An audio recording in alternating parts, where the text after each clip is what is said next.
All right, this is video 4 of 5.6. This time we're going to find the inverse of functions, just like we did in video 2, except this time we're going to deal with roots and powers, x being either square rooted or cube rooted or taken to the power. So we are going to start with number 7.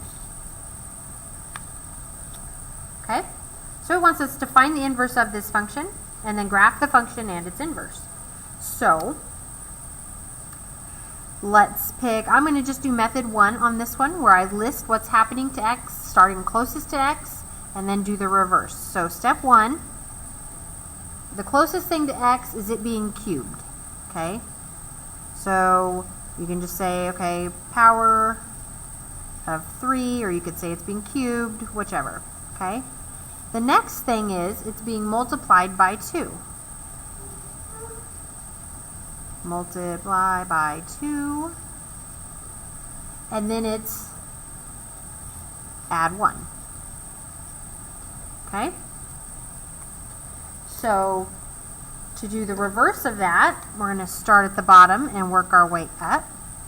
This becomes our 1, 2, 3, and we list the inverse. So instead of add 1, we're going to subtract 1. So we're going to start with that.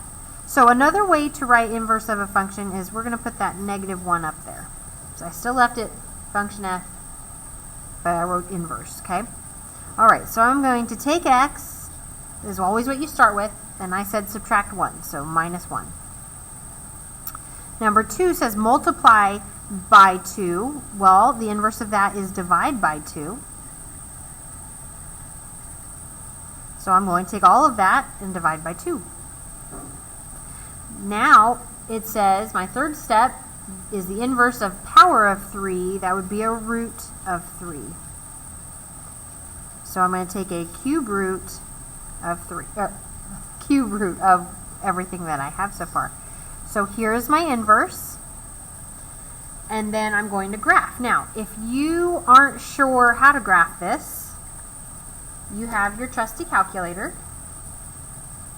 Oops, let's make it so you can see them both. Where we can go to y equals,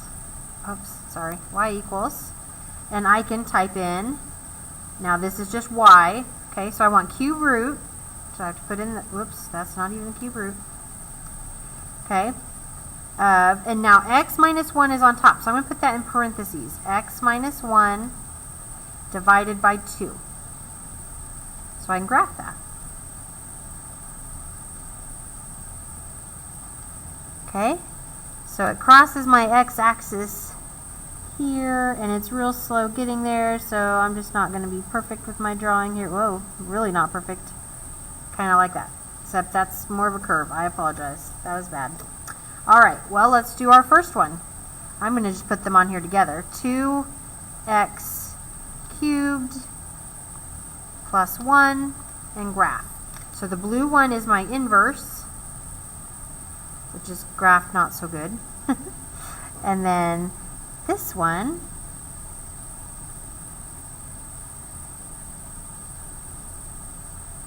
is my f of x.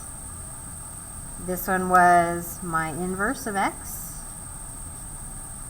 And again, you can draw the line y equals x to check. Though I didn't draw it great, but they are reflected on that line. Alright, let's try number 8. This time I'm dealing with the square root. Instead of the last problem, I had a cube power. Okay, I'm still going to stick with method number 1 just because I like the way that it works. Okay.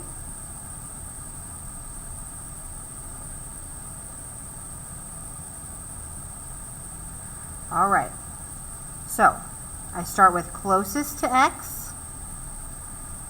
It's being subtracted by 3. And that is the closest because it's in the radicand with the x. Okay, subtract 3. Then as I move out away from x, then I have the square root. I'm just going to draw the symbol. Okay. Then you move out farther, and it is multiply by 2. And then that's it. Okay? So we're going to work backwards. This becomes 1, 2, and 3, and we want the inverses. So I'm finding the inverse of f of x. So multiply by 2, the inverse of that is divide by 2. So you always start with x. It says I'm going to divide by 2. Then it was square root. Well, that's taking it to the power of 2 is the opposite thing. So an exponent of 2. Then it says subtract 3, and the inverse of that is add 3. So I added 3. So there's my inverse of my function. Okay? Now, we do need to graph these because there is a little bit of a change here, because we do know how to graph a square root. Okay, we know that we don't square root anything when it would make the inside of the radicand -1. So let me clear out what I had there. All right, let's type in our regular function. So 2 square root of x minus 3. I'm going to go ahead and graph that. Okay, so it went over 3 to the right, and it looks like this. Okay,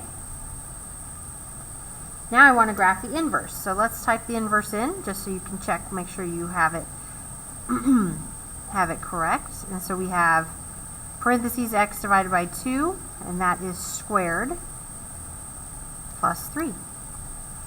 Now in this case, the red graph is my inverse,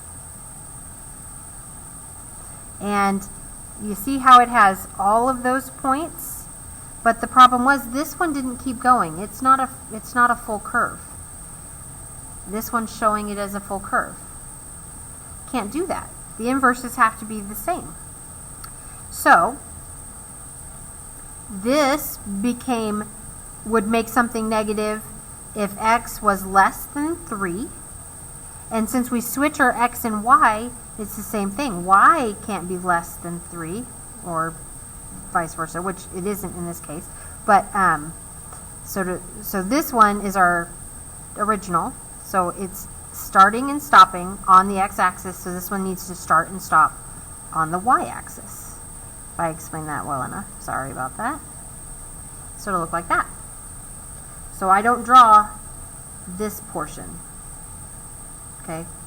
Yes, that would be there if I drew the entire equation, but I'm drawing the inverse. So again, if you were to draw this line, you do not have to, but you can see that it's reflected. Our original function is reflected over that line.